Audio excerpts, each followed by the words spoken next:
Why, hello there! My name is Kenji Dick. And I'm Gabby Taylor. And this is Wittenberg Radio. It is episode 124 and it is November 12th, 2018.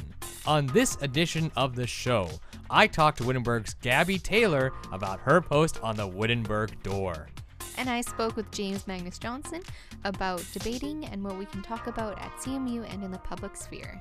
But before we get to that, let's talk about upcoming events with Ashtyn Reimer. Hey Wittenberg listeners, it's me, Ashtyn Reimer, your new current events coordinator. I'll be delivering you the scoop on what's hot and happening in Winnipeg and on our own CMU campus. So grab your calendars and get ready to hear some of the rad events going on around you. During the month of November, IKEA Winnipeg will be hosting movie nights in their restaurant and cafe. Family-friendly box office hits like Coco and Incredibles 2 will be showing on the big screen.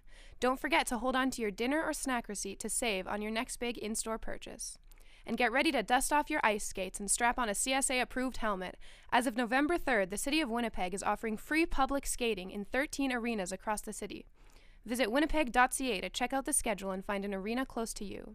And the most wonderful time of the year is almost here. Get in the Christmas spirit by attending the Santa Claus Parade on November 17th. This local holiday tradition has been going on for over 100 years and features a ton of after-event activities. And CMU will be hosting their very own Movember event on November 29th. Professional barbers will be offering free straight razor shaves to anyone supporting the fight against prostate cancer. Swing by from 2 to 7 p.m. for some facial pampering and the chance to win sick prizes.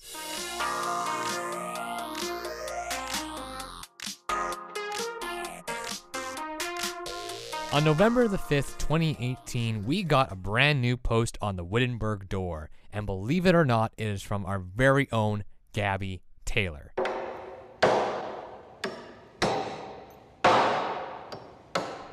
Here's what she has to say.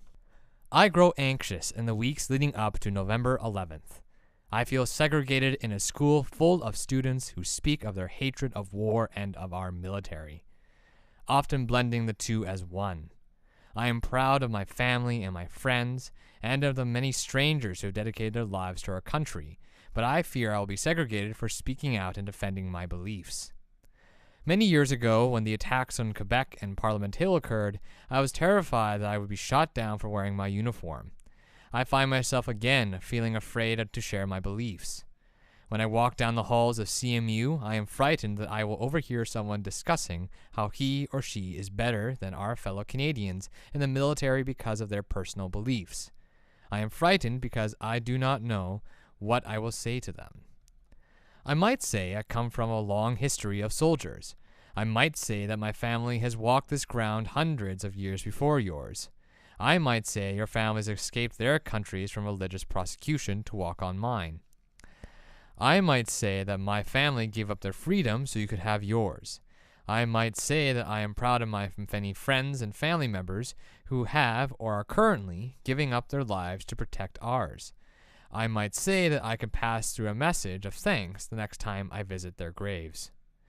I might say that you are not American. I might say that the violence and hatred that fuels you belongs where it came from. I might say that Canada has built itself on the reputation of peacekeepers for a reason. I might say that you have never walked in second-hand, worn-out shoes while proudly serving our global community. I might say that you have never left your life of free speech and free will. I might say that while you sip your free trade coffee, your neighbors are fighting to protect the communities your coffee beans come from. I might say that 10,000s of Canadians gave up their last rights so that you could have yours. I might even ask if you think you deserve that privilege. But I won't. I'll just hand my head and bite my tongue. My country fought hard to protect your right to free speech. Fighting you will not bring them justice. Respectfully, Gabby Taylor. Now here to talk about her post and why she made it is Wittenberg's own Gabby Taylor. Gabby, thank you so much for coming into the studio today. I No really problem. appreciate it. So you made a post on the Wittenberg Door on November 5th of this year. Mm-hmm. And so the first question I want to ask you is, what led you to make this post? Well, I feel like I need to start off saying I'm not Mennonite. And I've noticed that a lot of students in this environment don't understand the difference between the military and violence. There's definitely the impression I found on many people that the military is extremely violent, and that the point of the military is to be violent and to be in wars. But as someone who is from a background with the Department of National Defense and with people who are involved in it and different groups within that, that is the opposite of what I've experienced. And these are things I've always wanted to say. I've always wanted to stick up for these people that I know and love, but I felt like I couldn't because this is a Mennonite university. But I decided that like enough was enough. Like I've heard too much hatred, too many people are trying to give solutions to problems that they don't understand. And too many people don't look past their one very narrow point of view. And I wanted to say like, hey, like to actually articulate my thoughts and to tell people that they need to open up their eyes a little bit more and to actually think of something other than their own views.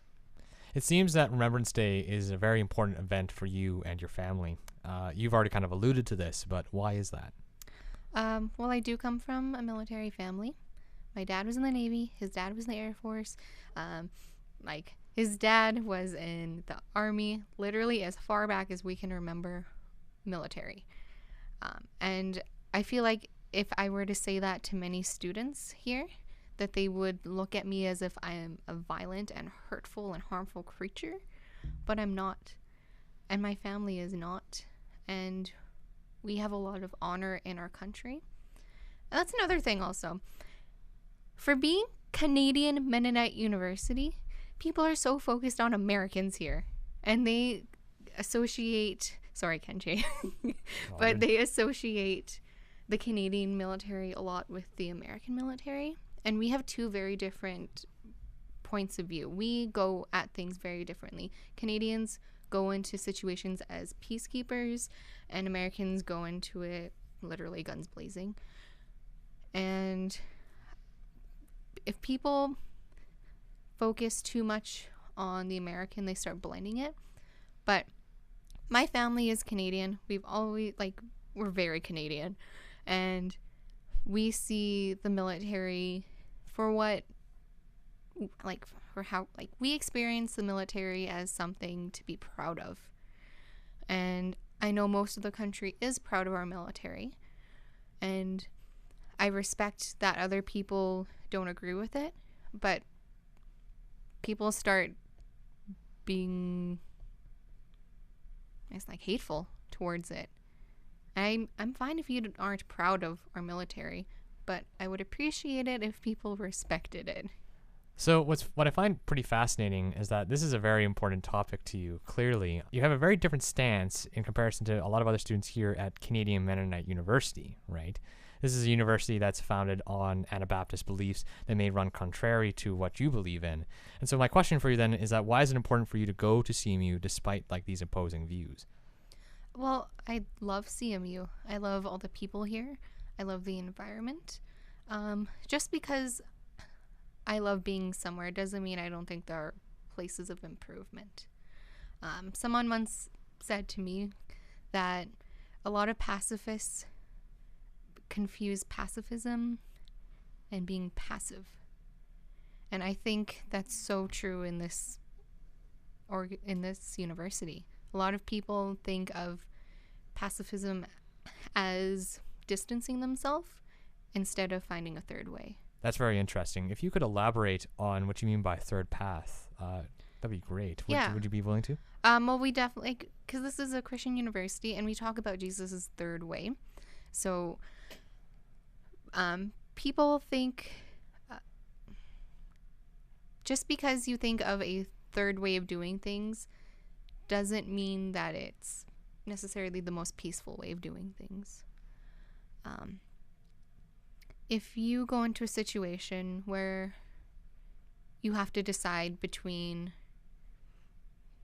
being attacked, like if you're in a situation where you are physically being attacked, I feel like a lot of pacifists would say, just let them attack you. And in my own personal beliefs, I think that's wrong, because I believe that we were given a body and we are allowed to defend our own body. And I think that Jesus would be very angry at me if I was attacked and I let that happen. And I think that a lot of people who are in the viewpoint of a lot of people who think that you either have to attack or do nothing haven't been in many of these situations. I think that a lot of people, I understand that there are different viewpoints, but a lot of people who speak up in these classes and these situations are the people who haven't experienced violence, they haven't experienced trauma, and they don't understand that sometimes the third way has to be putting yourself first. You've already also kind of talked about this earlier, but what do you think is important for pacifist students to consider when judging the armed forces? I think that they need more information. I think that pacifist students need to go into student mode. When they're violently opposing something, they need reasons to violently oppose it. So if they want to if they have an issue with the Canadian military, the Department of National Defense, that's totally cool. But actually give reasons. Actually say, hey, they went to this country, I didn't like what they did. Then I think people would be able to have better discussions. It's not just yes or no. Why do you think this was an important discussion to have here on campus? I think no one is talking about it, but there are a lot of people thinking about it. I know that there are military members who attend CMU who cannot say that they are members of the military because they're afraid of the backlash. And I think that's horrible, because in this school that is very inclusive, they are making people who are defending our country feel like they don't belong. And I'm not talking about the staff, because I've noticed that the staff members and the students who attend CMU, there's a different way of thinking. And I noticed there are a lot of students who are making other students feel this way. It's not the staff. And I don't know if these students know they're making these other students feel that way. Thank you very much, Gabby, for this interview. I really appreciate it. Before we end it, do you have any final words for our listeners? I guess just, if people want to learn more, that there's so many different places that they can go, different places I can show them, that they don't have to feel like they need to learn on their own. Yeah. All right. Thank you so much, Gabby.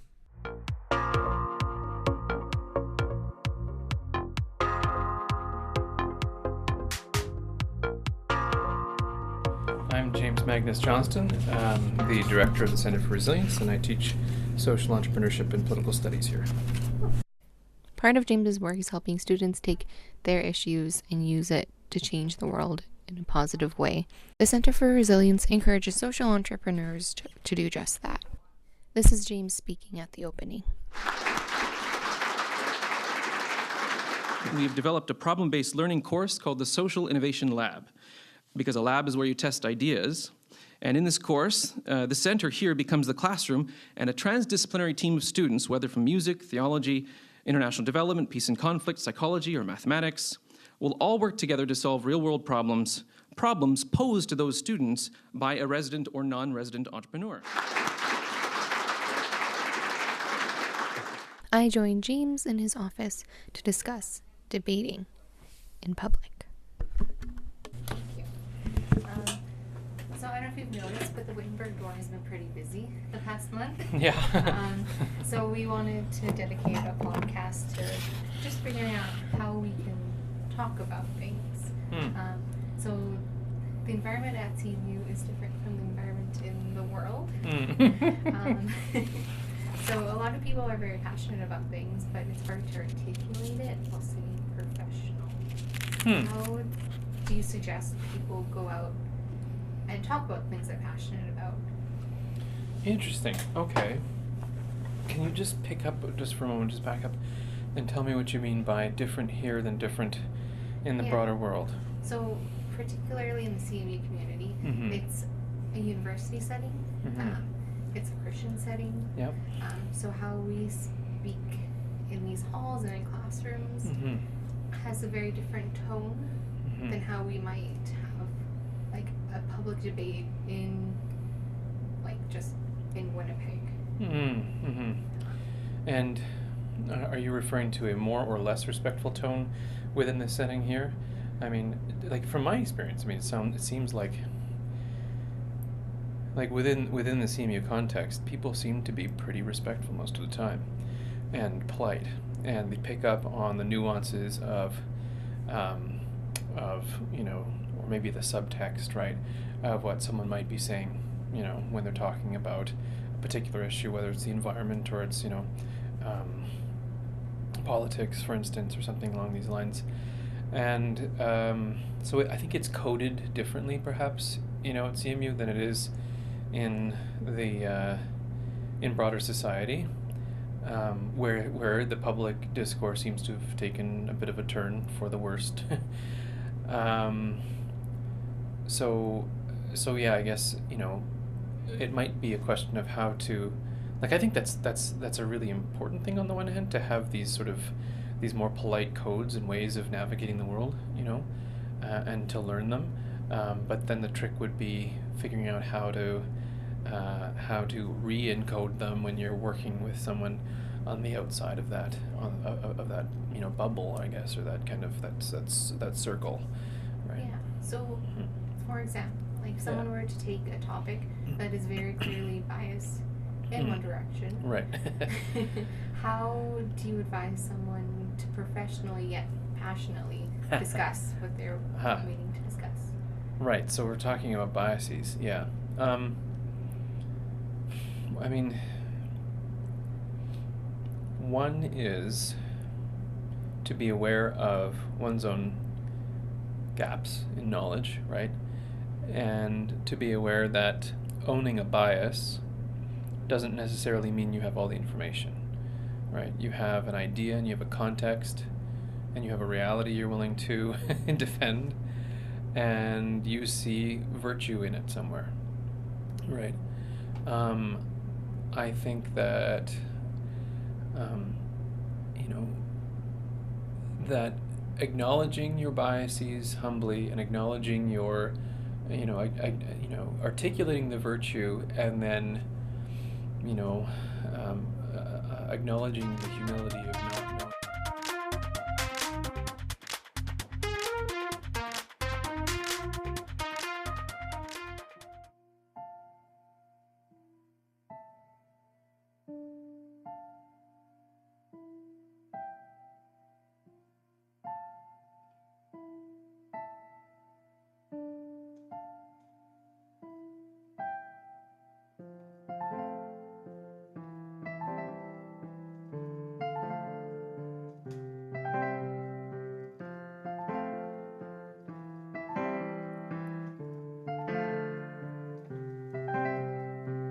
You know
And that brings an end to our show. Thank you once again for listening to Wittenberg Radio. Remember to check out all those awesome and amazing events that Ashtyn Reimer talked about at the beginning of the show. And do you have something you want to say about this week's episode? Leave it on the Wittenberg Door. I'm Kenji Dick. And I'm Gabby Taylor. And we'll see you next time. Wittenberg Radio is a production of CMU Student Council. The views and opinions expressed by hosts and guests are not necessarily those of CMU Student Council.